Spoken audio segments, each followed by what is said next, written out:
Hello, good morning guys. So, ngayong umaga, gumawa ako ng browas kasi gusto ng kapatid kong gumawa ng tiramisu. At of course, dahil mahal ang browas, gagawa na lang tayo ng sarili natin. So, ayan. Nakasalang na po. Actually, 4 ingredients lang ang browas. 3 lang talaga. So, egg, sugar, and flour. Tapos, optional yung paglalagay ng vanilla. Nasa sa inyo yun. Ito ay 10 to 15 minutes lang ng baking sa 180 degrees. Yan.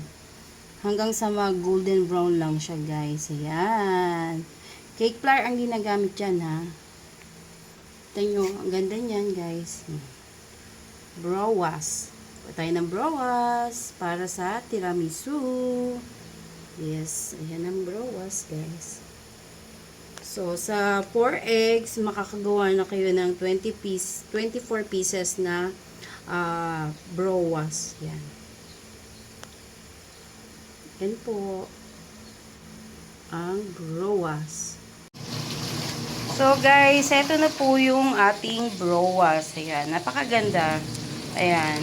Ito ay sa bandang gitna, kaya ganyan maganda yung luto niya. Syempre, dahil ang aking oven ay La Germania.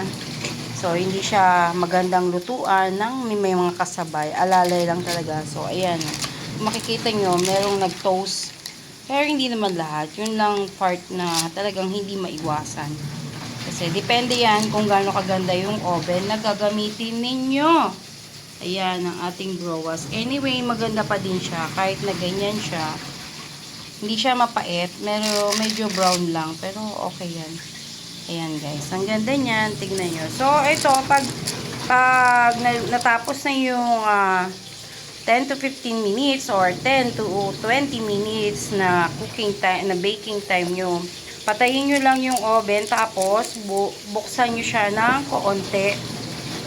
Pero wag nyo siya basta-basta agad ilalabas kasi magdi-deflate yan. So, hayaan nyo lang mag-rest sa loob ng oven. Nang naka-open na konti, slightly open the oven, no? Para hindi siya mag-deflate, hindi siya babagsak. O, ayan. Titignan ninyo, ayan, napakaganda. Tambok-tambok ba? Ayan guys, ang ganda ng ating browas. Ayan. Ayan po, o. Ang ganda po siya, o.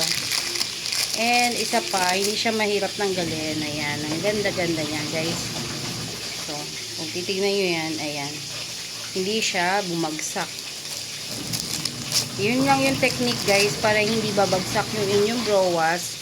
Pag pinatay nyo yung oven, huwag yung tatanggalin agad-agad. Ayan. Ang ganda po. Yun lang. Thank you. Mag-subscribe naman kayo or paki-follow naman po ako. And share. Thank you very much po. This is your chef, Nancy. Nakabakasyon pero kailangan kumita.